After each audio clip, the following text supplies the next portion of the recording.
My name is Julia Monroe, and I came home on the exact day my sister got proposed to, at a Thanksgiving party I wasn't even invited to. I stood quietly at the edge of the garden, surrounded by applause and congratulations, while my father raised his glass and said, "This is the only daughter I trust to carry on the Monroe legacy."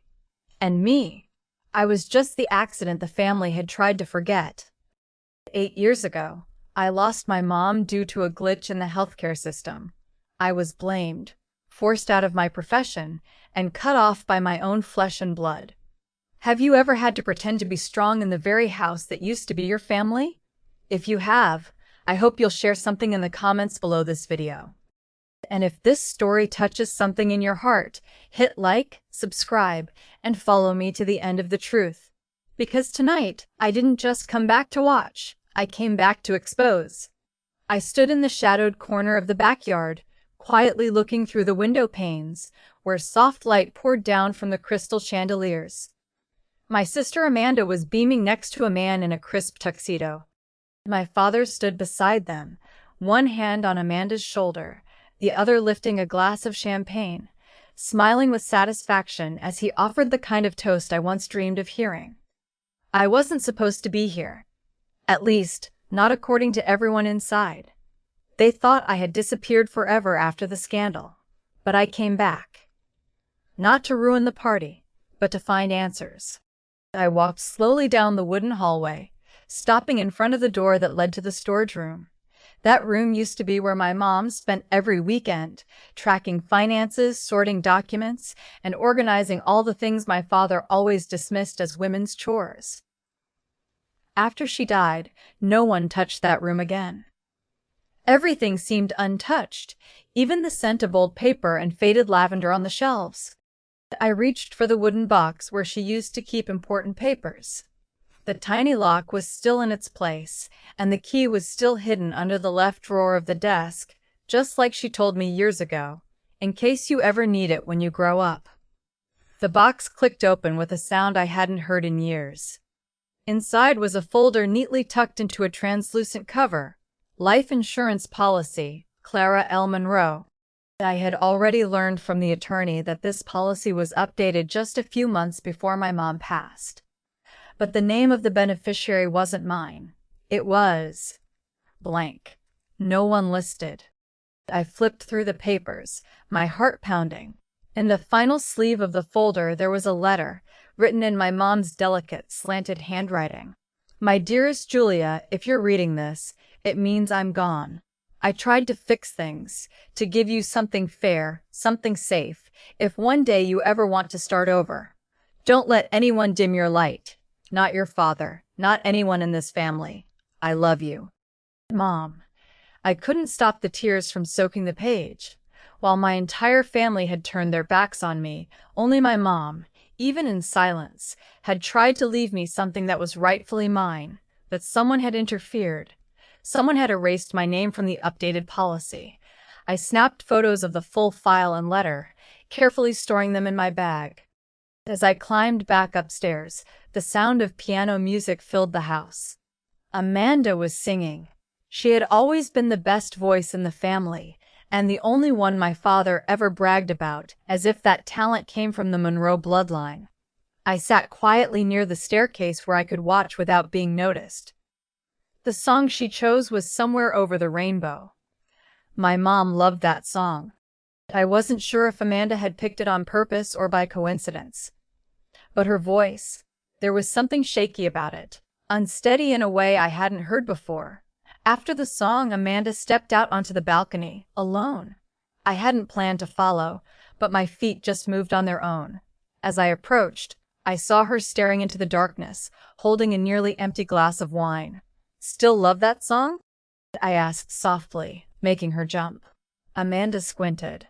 "Thought you weren't invited." I wasn't. But Mom invited me 3 years ago. She said nothing.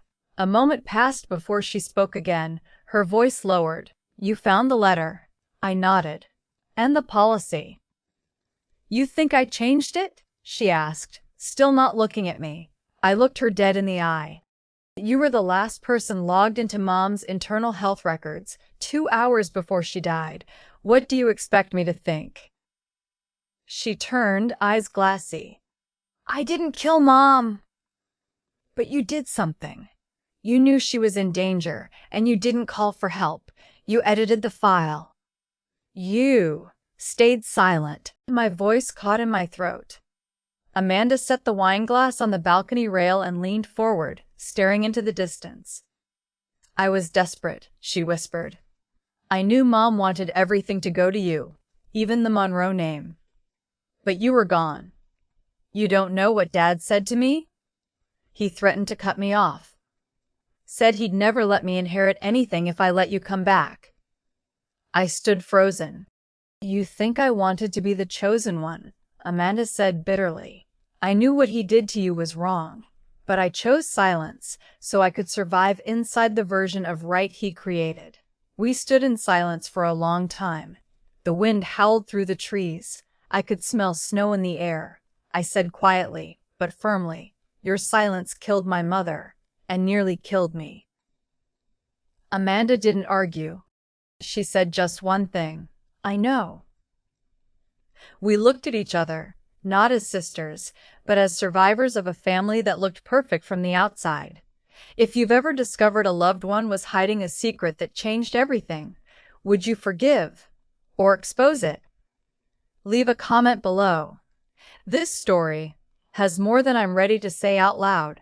I left the party before the third round of wine was poured. Amanda didn't stop me. She just stood there, leaning against the railing, like something inside her had been hollowed out. I didn't know if her silence was an apology or just exhaustion from years of pretending. But I knew one thing. To move forward, I needed more than broken whispers in the cold. I drove to a small hotel outside the city, where I'd booked a room under an alias. Every step I took back to Denver had been carefully shielded. I couldn't risk my father knowing I was investigating our own family. As soon as I dropped my bag on the chair, I opened my laptop and logged into the secure data system I'd been quietly building for years. I didn't just walk away from medicine after the scandal. I took everything I had left, my skills, my rage, and countless sleepless nights, and built a healthcare tech platform. Novatech. Novatech was my response to a broken system, to unethical software, and to people who valued profit over life. But to answer for my mother's death, to uncover the truth behind the betrayal that shattered my life, I had to return to the beginning. The hospital management system my father's company, Monroe Software, had installed in hundreds of facilities across the United States. I typed the command and accessed the backup data I'd quietly collected over the past year through smaller partners Monroe Software never bothered to monitor. I pulled up the system access logs from Street Clare Hospital, the place where my mom had died. Every account, every action, every single line of code was recorded like the digital heartbeat of a secret never told. I froze when I saw the username. Monroe, Amanda. Login time, 1:47 a.m. Action taken. Disabled automatic cardiac arrest alerts. Reason entered. Maintenance override. False positive error. I clenched both fists. Amanda had already indirectly admitted her role, but seeing the proof still hit like a punch to the gut. What made me go completely cold, though, was the name that showed up right after hers. R. Hastings, Director of Software Engineering at Monroe Software.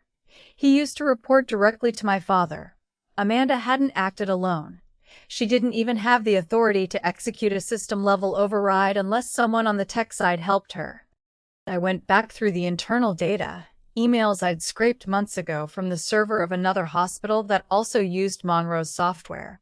Deep in an old folder, I found a string of messages exchanged between R. Hastings and an anonymous address, one I later confirmed belonged to my father. The cost of maintaining the auto alert feature is too high. If there's a way to disable it in special cases, process it per the family's request. Avoid showing real names in the logs. Keep everything internal. She must not know.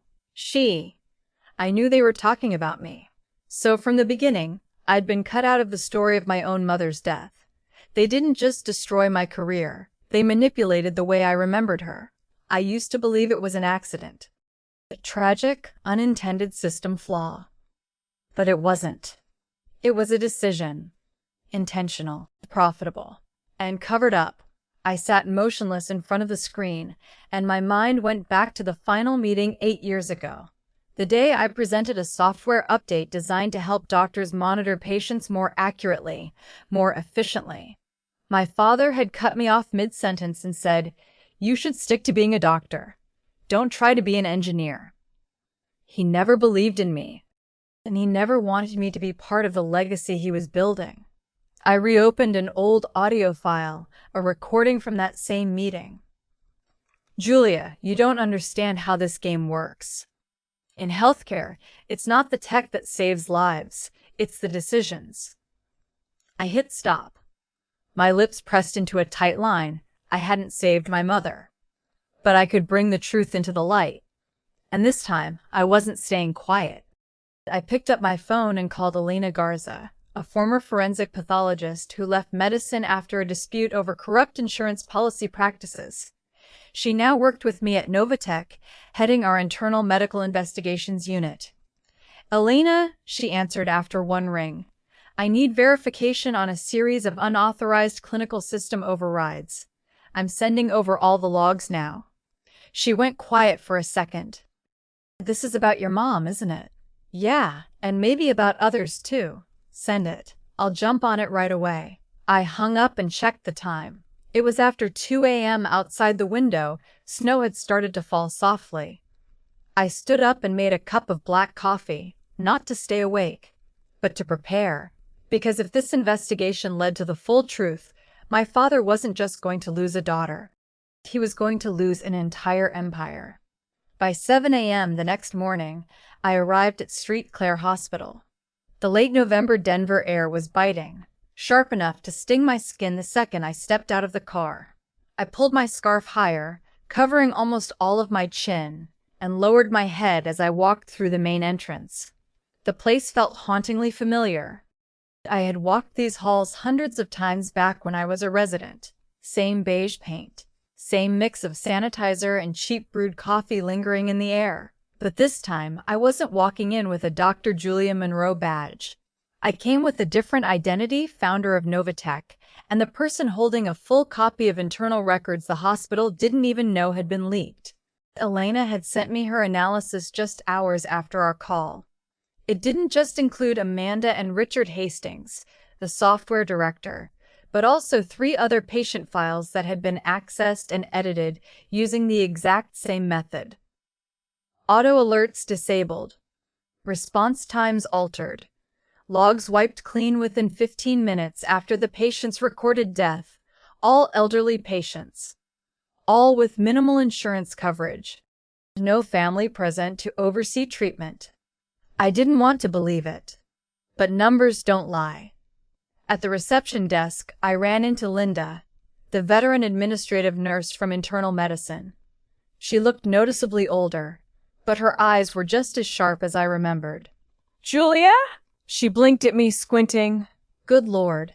I thought you moved to the West Coast for good." I nodded. "Just in town for a few days. I need to review my mom's medical file." "Clara Monroe." Linda frowned.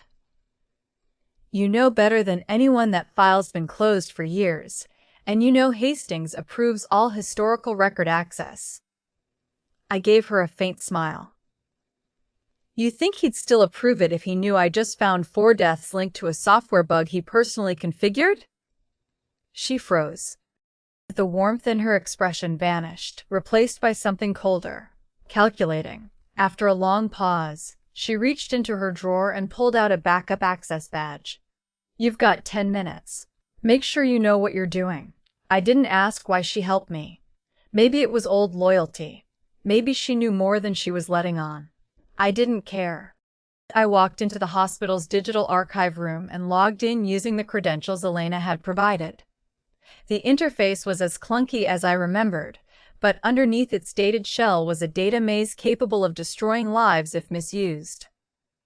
I typed in the file code, C Monroe 2035. Display showed, heart rhythm alert disabled, 3:12 a.m., no system response recorded. Official time of death, 3:47 a.m. I stared at the screen. No nurse documented any status changes for 35 minutes, and the system shutdown came from a login code labeled admin generic 01 inches, a code typically used in technical training or to erase traces. I opened 3 more files, same kind of access, same time frame, all with Richard Hastings signing off the final override. As I was about to log out, an attachment caught my eye. Internal audit, not for distribution. I opened it. It was an internal memo sent by another tech employee to Hastings 9 months ago. I reviewed the maintenance override cases you flagged. A lot of them match patients with low insurance coverage or no extended care. If this ever gets out, it could be serious. I want no part in it. A Klein no reply. But I knew Anthony Klein had resigned from the company just 1 week later. I logged out of the system and backed everything up to an encrypted hard drive. As I stepped out of the data archive, Linda was already waiting for me by the door. "You should go now," she whispered. "Hastings usually stops by on Saturday mornings." I nodded, asking no further questions. I left the hospital with a heavy heart. Not just because I'd uncovered the truth, but because what I'd found didn't stop with my mother's tragedy. My father hadn't just abandoned a wife. He may have turned a blind eye to dozens of other deaths, just to avoid funding a rarely used feature in the annual maintenance budget. And now, I was holding the evidence. If you've ever lost someone and deep down felt like something just didn't add up, leave a comment below. The truth doesn't always live on a death certificate. I needed to get back to the hotel and prepare for the next step. Because this time, I wasn't just speaking to my family. I was going to speak to the public. I returned to the hotel in the late afternoon, carrying a small hard drive tucked inside my coat pocket. What I discovered that morning at Straight. Claire hadn't let my heart settle once. I hadn't told Amanda. Hadn't reached out to anyone on the medical oversight board. There was one more step, one that I had quietly prepared for over the last 8 years, without anyone realizing. My laptop connected to the Novatech server in under a minute. The screen loaded the main dashboard, rows of live data running across the top. I switched to a hidden tab, one only Elena and I had access to. Monroe Holdings, Private Acquisition Protocol. This plan began 2 years ago, when Novatech started generating stable revenue, and we closed our Series B funding round. I immediately formed a separate investment firm called Alta Meridian Ventures. The name was harmless. No one would have guessed it was backed by a blacklisted doctor. From there, Alta Meridian started quietly buying up the high-risk loans Monroe Software had taken out during the COVID era, when the health tech market was in chaos. Several small funds had pulled out, eager to offload debt at a loss. We bought nearly all of it. In under a year, Alta Meridian held 42% of Monroe Software's total financial debt. Then I started acquiring minority shares from older investors, especially those on the board who had distanced themselves from my father after my mother's passing. They were surprised that some new firm was suddenly interested in a stagnant family-run software company. But cash rarely gets turned away. I knew Monroe Software's weakness. They had no real successor. Amanda lacked technical expertise. Garrett, my younger brother, lived in Florida and only cared about his trust fund. Mom was gone. I had been erased. And my father still believed he'd be in control until the day he died. He had no idea I was slowly taking it from him. One debt, one board seat, one supply chain at a time. I looked at the partner network map on my screen. The final link had been completed that very morning. Novatech had officially acquired Swift Data Systems, one of Monroe Software's 3 primary storage platform providers. That meant every system update in the next 3 months would have to run through Novatech first. I shut the laptop and leaned back in my chair. In the quiet room, the only sounds were the soft hum of the HVAC and the steady rhythm of my heart. It was a strange feeling, not satisfaction, not even excitement, but a deep, steady calm, like a wind that had waited 8 years, was finally free to move through my chest without resistance. My phone rang. It was Martin Blake, Novatech's chief legal officer. Julia. His voice was steady, clear, just like always. "We're ready." "All the documents?" I asked. "Merger agreement, cover letter to your father, and the press release. Just waiting on your confirmation to sign." I paused for a moment. "Are you sure they'll go for it? With what we've put together?" "They don't have many options. If they refuse, Monroe Software risks bankruptcy in 120 days. If they accept, they get $50 million, all debts wiped clean, and the company becomes Novatech's technical subsidiary. What do you think he'll do? He'll get angry? Feel betrayed. But Julia, what he can't possibly imagine is that the person saving him is the one he threw away." I gave a small smile, saying nothing. But inside me, something shifted. Not anger. Readiness. "Send me the documents," I said. "We'll sign tonight." The next morning at 9, I sat at a small cafe 3 blocks from Monroe headquarters. From my seat by the window, I could see the gray stone facade of the building where I'd once been kicked out of a meeting for daring to say the system needed to be rebuilt from the ground up. My father used to say, "We don't chase trends, Julia. We sell stability." But that so-called stability is what killed my mother. I checked my phone. Martin had sent over the digital signing forms. I signed all of them in 5 minutes. The system sent a copy to Monroe Software's internal email, along with an invitation to a virtual meeting at 10 o'clock. I knew my father would open that email, and I knew he'd see the sender, J. Monroe, CEO, Novatech Health Systems.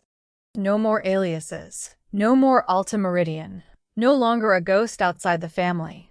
This time, I was walking straight into the center, with my real name, and with the whole truth in my hands. I'd never seen my father appear that quickly to any meeting before. At 12 minutes past 10, the Zoom screen lit up with his face, confused, angry, barely composed, with panic flickering just beneath the surface. His hair was grayer than the last time I'd seen him, but his eyes were the same.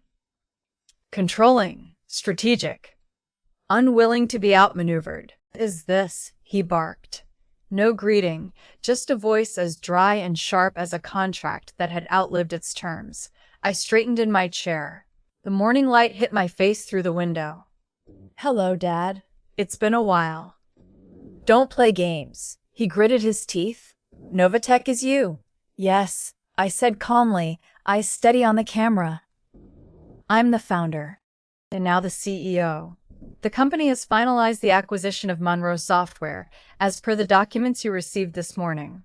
He scoffed, a cold, familiar sound I'd heard all my life. Every time I defied him. Every time I dared to exist outside his definition. "You think I'll let this happen? You think this little stunt is gonna bring me down?" "It's not a stunt, Dad. It's business strategy." "And you signed all the relevant terms 3 years ago. Every financial transaction, every debt-controlled board vote has already passed. No one forced you. You put the company in this position yourself." He raised his eyebrows. "You set me up?" "No," I said softly. "I'm just doing what you taught me since I was a child. If you want to win the game, first you have to understand the rules and the players." There was a heavy silence. Then he leaned toward the screen, his voice slower but sharper. "What do you want?" "Revenge." I looked at him, no longer trembling like I did in my 20s. "I want the truth to be heard, and Liv's to be protected. What happened to Mom wasn't an accident. I have the evidence. If I need to, I'll bring it to the public and the state medical board." He clenched his jaw. "You have no idea what you're playing with." "Oh, I know exactly what I'm playing with. I lost my medical license, my mother, and my reputation because of this company, and now I'm setting it right." Just then, my door opened. Amanda walked in. She looked at me, then at the screen. My father saw her and froze. "Amanda, where are you?" he asked, uneasy. "I'm right here," Amanda said quietly, stepping beside me and placing her hand on my shoulder. "What are you doing with her?" he growled. "Nothing. I'm here because I want to be." I looked at Amanda. Her eyes didn't dart away like they had the night before. There was something firm in them now, like a part of her had finally woken up after a long sleep. "Dad," she continued, "Julia isn't destroying this company. She's saving it. And what's left of Mom's honor." He opened his mouth to say something, but Amanda raised her hand. "You think I don't know what happened to Mom? I do. I know it all. And I've stayed silent for too long. But I'm done being silent." His face went pale. I'd never seen him like that before. Not angry, just stunned. Amanda sat down beside me.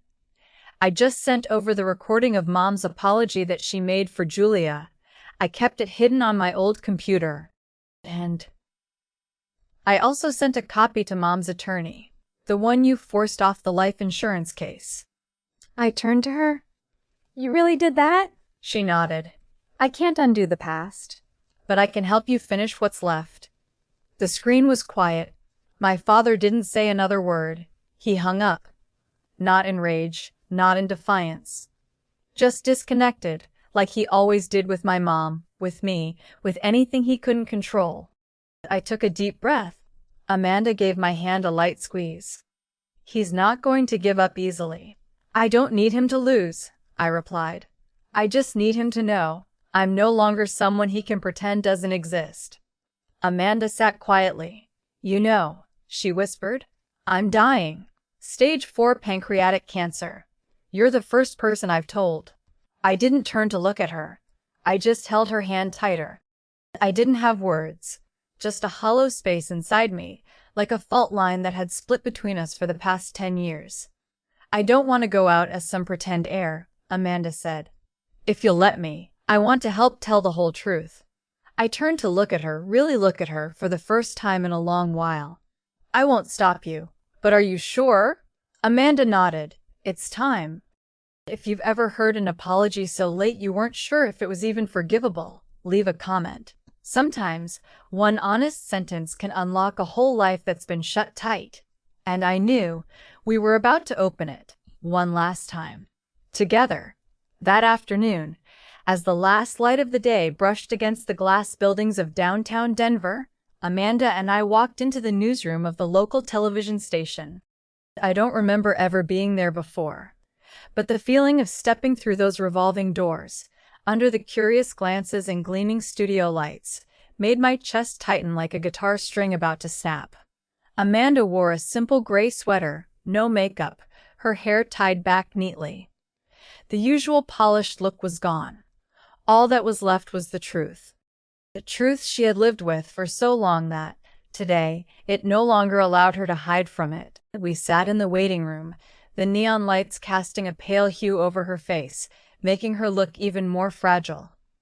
She exhaled quietly, hands clasped together, then suddenly turned to me. "If I can't do it, will you?" I held her hand. "You will." "But if, Amanda," I looked her in the eye, firm and steady. "I built an entire company from scratch. I kept Novatech a secret for 8 years. I stood in front of Dad and told the whole truth. But none of that makes me prouder than seeing you here today." She went quiet, then gave a slight nod. Her eyes were red, but not a single tear fell. We were guided into a simple recording room. One camera, a gray backdrop, a leather chair, and a journalist whose gaze was both gentle and sharp, Rachel Kim, known for covering the biggest medical scandals in the state. "Miss Amanda Monroe," Rachel began, her voice calm. Amanda nodded, her voice barely steady. "I'd like to share a story, not to justify, but to bring clarity." Rachel gave a subtle nod to the cameraman to start rolling. The room suddenly went eerily silent, as if every sound outside had been muted, leaving only the sound of my heartbeat in my chest and Amanda's voice. It started shaky, but soon became clear and firm.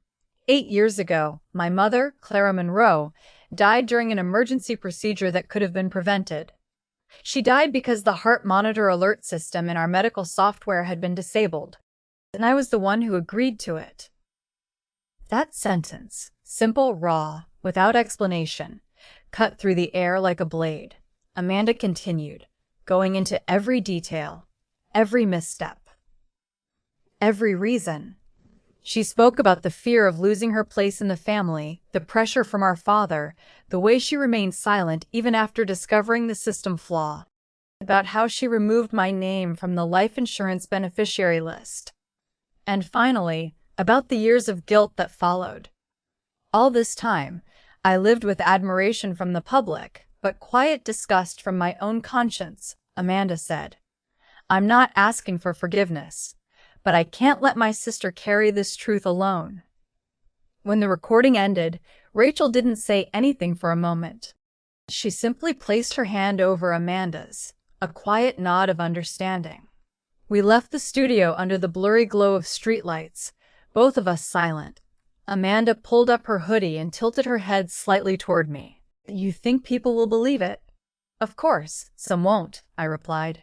Some will hate it, mock it, but some will see the courage in it. Amanda looked down at her shoes, then let out a dry chuckle. Honestly, I'm not scared anymore. We went back to the hotel. When I opened my laptop, dozens of emails flooded in. Rachel had aired the interview as an exclusive on a streaming platform, just an hour and a half later.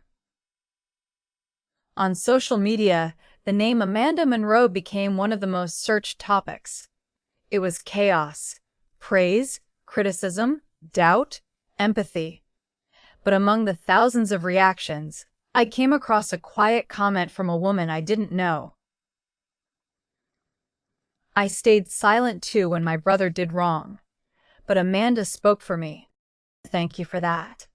I read it aloud to Amanda. She cried, for the first time since our mom passed. That night, I sat alone in the room, the glow of my screen lighting up the reflection in the window. I knew tomorrow would bring more to face: press conferences, shareholders, public reactions, maybe even lawsuits. But in that moment, I wasn't afraid. Because something I thought I'd lost forever, faith in sisterhood, in change, was slowly coming back. Late, fragile, but real. And that, to me, was the first step toward justice. Not just for Mom, but for anyone who's ever been buried by silence. 2 days after Amanda's interview, a press conference was held in the Novatech Auditorium in San Francisco. I stood backstage, peeking through the thick gray curtain, watching as the rows filled with reporters, investors, representatives from the Colorado State Department of Health, and survivors from lawsuits tied to Monroe Software over the years. The stage lights hadn't come on yet. The air was thick, like the entire room was holding a single breath.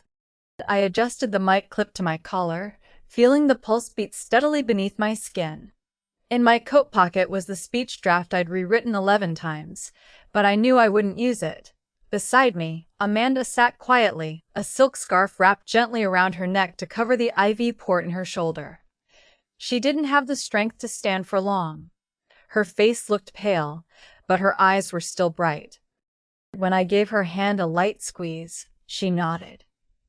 "This is yours," she whispered. "Go." I walked to the center of the stage as the lights came on, the sound of cameras clicking like hail on glass. "Good afternoon, everyone," I began, without glancing at the script. "My name is Julia Monroe, and I'm not standing here today as a businesswoman or a CEO. I'm standing here as a daughter, a witness, and a survivor." I told them about Clara Monroe, not as a name on a death certificate, but as a mother who used to read bedtime stories, who left little notes in lunchboxes, who shielded her daughter from angry outbursts with silent hugs in the middle of the night. Then I continued, with the system failures, the death no one took responsibility for, the silent erasure, and the years of living with a name dragged through the mud. I laid out the details, the evidence, the names, the dates. When I reached the part where Amanda publicly apologized, I paused and turned toward her. The entire room followed. Amanda stood slowly, using all the strength she had, and stepped up to the second mic. "No one can erase the fact that I stayed silent," she said, her voice shaky but clear. I'm not asking for forgiveness, but I believe what Julie is doing today, for our mom, for the patients, for this profession, is the most right thing our family has ever done. A smattering of applause started in the back and spread slowly across the hall. I took the mic again. And that's why we're launching the Clara Monroe Patient Justice Center, a nonprofit that will operate completely independent of Novatech, offering legal assistance, health tech monitoring, and free counseling services for families harmed by medical errors or outdated systems. I paused, feeling the lights warm on my forehead, highlighting the new creases life had carved into my face. All profits from Novatech for the next 2 years will go directly into funding this center. And any hospital looking to upgrade its system but can't afford it, come to us. No cost, no conditions, just conscience. I heard someone let out a breath. A senior reporter stood up. Are you saying you won't profit from Novatech's software? Not a dime, I answered. Sometimes what matters most isn't profit. It's the trust that's been shattered, stitched back together, thread by thread, apology by apology. The press conference ended in extended applause. I don't remember who hugged me first. Maybe a mother who'd lost her child in a botched heart surgery. Maybe a nurse. Maybe someone who'd been quietly waiting for the day a system finally admitted it had failed. That night, Amanda and I returned to our mother's house, the small suburban home that had been locked up for years. I opened the door with the old key Mom used to keep in a little silver box. The place was dusty, but everything was still intact. The floral curtains Mom had sewn, the faded wool rug, the tilted frame of my med school graduation photo above the fireplace. Amanda walked slowly around, running her hand over the familiar surfaces. She stopped at the dining table where Mom used to sit and write bills in purple ink. You think she'd be proud? She asked. I nodded without hesitation. She'd cry, I said. But from relief. If someone who once hurt you came back and helped heal the wound, would you let them in or shut the door? Tell me what you think. Because I made my choice. And that choice changed everything. 4 weeks after the press conference, I officially stepped down from all executive duties at Novatech and transitioned into chair of the founding board. I still attend strategic meetings, but most of my time now belongs to the Clara Monroe Patient Justice Center, the organization Amanda and I poured our hearts into. We chose to headquarter it in Denver, not because of memories, but because justice should begin where it was once buried. That morning, I arrived at the center earlier than usual. Fresh snow from the night before coated the front steps in a soft white layer. Outside, the white-painted wooden sign etched with Clara Monroe Center for Patient Justice and Innovation had just gone up the day before. Under the soft yellow light of the entrance lamps, it glowed gently in the early winter fog. Amanda was already in her office, a light scarf covering her thinning hair. Despite her health worsening, she still showed up at least 2 days a week. She didn't want to be seen as a symbol of pity. She wanted to be present. Did you read the paper this morning? She asked, looking up from the Denver Times. They called us a small beacon in a healthcare system losing public trust. Do you think that's true? I smiled faintly. Maybe not yet, but at least we're lighting a candle. Amanda nodded, her gaze distant. I don't have much time left, but I know you'll keep this going in the right direction. I didn't respond. I knew she didn't need a promise. She just needed to know I understood. We sat in the small conference room of the center, where the decor was simple. Black and white photos of patients, doctors, nurses, and one single picture of my mother, smiling, eyes closed, holding a paper coffee cup. It was taken exactly 1 week before she passed away. A few minutes later, my assistant knocked gently. There's a small hospital group from Oklahoma asking to meet you. They need help implementing clinical error control technology. Budget's tight, but they seem honest. I nodded. Schedule it. Use the free package. Right after that, I got a call from Richard Hastings, former Chief Technology Officer at Monroe Software. One of the very people responsible for the technical chain of decisions that led to my mother's death. I hesitated for a second, then hit accept. Julia. His voice was deep, hoarse, maybe from age or from no longer being in power. I'd like to meet you. For what? I asked evenly. To say something I should have said years ago. And to hand over a piece of the story that I'm pretty sure no one else knows. We met at a small coffee shop tucked against the hills outside the city. He looked older than I remembered. The once sharp face of a veteran engineer was now sunken, probably more from guilt than time. I'm not here asking for forgiveness, he began. Good, I said, setting my tea down. Because I didn't bring any, he nodded. I opposed your father's decision when he requested the automatic alert system be disabled, but I didn't oppose it with action. I passed the responsibility down. I let the engineers decide what to do, and I pretended not to notice when they started using fake access codes to avoid detection. Why? I asked. Was it about money? No, he replied, his eyes darkening. Fear. I owed him. He once saved my company during a merger years ago, and I repaid him the wrong way. I stayed silent. His words didn't bring me peace, but they didn't add to my rage either. They simply confirmed what I already knew. Silence kills. And not just from villains, but from capable people too afraid to stand up. I came today, he continued, because I found a duplicate of your mother's work log. She must have suspected something. This one was never digitized. I kept it as a kind of promise to her, but I didn't keep my promise. He handed me a worn envelope. Inside was a small notebook, every page documenting the software changes my mother had flagged to my father. Warnings about error potential, delayed hospital alerts, insurance risk. I flipped through the pages, fingers trembling. At the end, one short handwritten line, Julia will know. She always sees what others don't. She'll find this, and she'll fix it. I closed the notebook. My chest went still, like a storm had just stopped right in front of my heart. As I left the coffee shop, I didn't say another word. He understood. I didn't need to forgive, but I would use that notebook, not to accuse, but to repair, to fix things just like my mother believed I would. A few days later, at a regional healthcare conference, I quoted a passage from my mother's journal in the opening keynote. No names, no blame, just a reminder. Sometimes justice doesn't come from revenge, but from continuation, from continuing to do what's right, even after being wronged. And I continued. Because I wasn't alone anymore. Because Amanda was still with me. Because my mother was still with me. Because every person who once believed they had no voice now had a place to speak.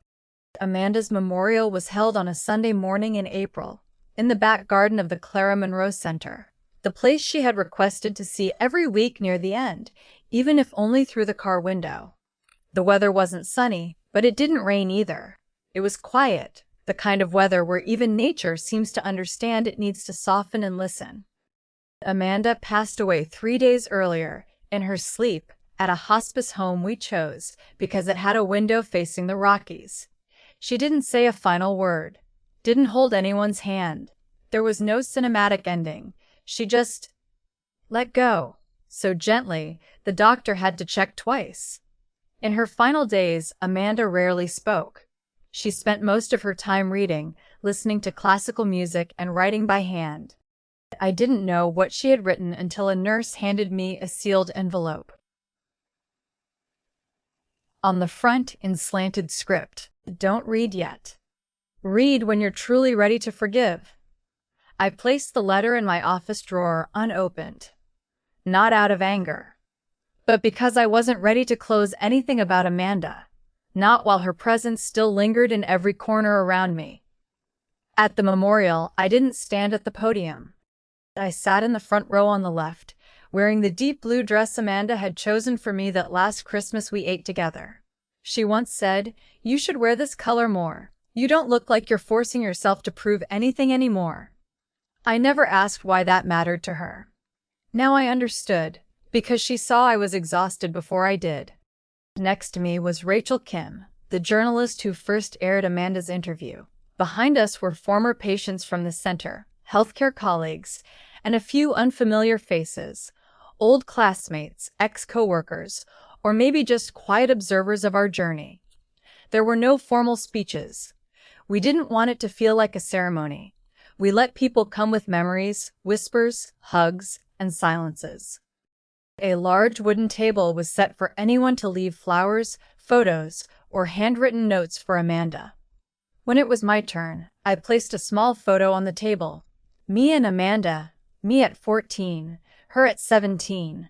Sitting on the front steps of our old house, hair messy, squinting from brain freeze after eating ice cream. Our mom took that photo. None of us in that picture could have imagined what was coming. None of us thought someday there would be a table like this, and one of the three would be the reason everyone gathered. That afternoon, I returned to our old house, the place where Mom died, where my father kicked me out after our last fight, where the lies began. But it wasn't his house anymore. After the merger, my father resigned and sold everything. Novatech acquired the house, and eventually, I kept it. I didn't live there, but I didn't let it disappear either. I hired restoration crews, preserved the original structure but updated the inside. Soundproof walls, polished hardwood floors, upgraded kitchen. But the stair step where I once cried after being forced to drop out of med school, it stayed scratched, just the way it was. I entered Mom's room, opened the window like she used to every morning. April sunlight slanted onto the cleaned carpet, forming a pale rectangle right where her bed used to be. Nothing in the room was hers anymore, yet I saw her everywhere, in the way the curtains swayed, in the lavender scent still faint in the new paint, in the quiet that filled the center. I sat in her old armchair, leaned back, and stared out. The wooden fence had been repainted. The front garden had poppies, her favorite. I didn't plan to move in, but I wanted to keep this house as a reminder that what's lost shouldn't be erased, but placed in its rightful space within memory. Just as I was about to leave, I remembered Amanda's envelope. I don't know why, but suddenly I knew it was time to open it. Back at my office, I took it from the drawer, hands slightly trembling as I peeled open the flap. Inside was a short letter, written in blue ink on Amanda's favorite cream stationery. Julia, if you're reading this, I'm probably gone. And if you haven't forgiven yet, I understand. But this letter isn't asking for that. I just want you to know, I've never seen anyone stronger than you. I envied that. I feared it. But above all, I was proud of it. What you've done isn't just action, it's legacy. And I was lucky to be part of it, even the wrong part, even if too late. You didn't just fight for justice for Mom. You gave me one last chance to be decent. You've always been the braver one, more than this family deserved. But you stayed. You healed, not destroyed. That's already the greatest forgiveness. Thank you for not giving up on me. Amanda, I folded the letter, held it to my chest. A long moment passed before I gently placed it in the drawer, next to Mom's journal. Not to lock it away, but to keep it safe. Like two halves of a journey that seemed to split but eventually led back to the same place. A place called home. Not because of who owns it, but because someone chose to stay. And forgive. But what about you? If someone close once hurt you deeply, then came back, not to apologize, but simply to say they finally saw you for who you truly are, would you open your heart the way I did? I know everyone has their own way of dealing with pain. Forgiveness isn't forgetting, and it's definitely not approval. To me, forgiveness is the decision not to let the past own my future. It's letting go, not for others, but for myself. If this story reminded you of someone, a memory, or a crossroad you once stood at, share it with me in the comments. I'd love to hear your side, and if stories about family, healing, and the power of compassion matter to you, don't forget to subscribe to the channel so you won't miss what's next. Life is full of unexpected turns, but sometimes, the place that hurts the most is exactly where healing begins. See you in the next story.